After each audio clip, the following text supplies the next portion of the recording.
Besok diperiksa terkait kasus trading DNA Pro, Ivan Gunawan tulis doa dan singgung soal teguran. Kasus robot trading DNA Pro menyeret sejumlah nama artis. Nama artis dan desainer Ivan Gunawan termasuk salah satu di antaranya. Nama Ivan Gunawan dipastikan masuk dalam daftar saksi yang akan dipanggil polisi terkait kasus DNA Pro. Selain pria yang disapa Igun ini, Rizky Bilar dan DJ Una akan dipanggil penyidik. Kasubdit 1 Direktorat Tindak Pidana Ekonomi Khusus Bareskrim Kombes Pol Yuldi Yusnan menyampaikan bahwa Ivan Gunawan direncanakan akan diperiksa pada Kamis 14 April 2022 mendatang. Saat santer kabar dirinya akan diperiksa sebagai saksi kasus DNA Pro, Ivan Gunawan menuliskan sederet pengharapan dan doa di akun media sosialnya. Ivan Gunawan juga menyinggung soal teguran.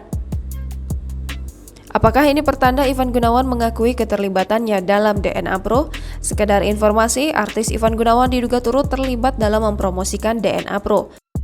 Adapun video promosi Ivan Gunawan tersebar di media sosial. Dalam video itu, Ivan Gunawan mengatakan jika semua berita buruk tentang DNA Pro tidaklah benar dan aplikasi tersebut dapat dipercaya.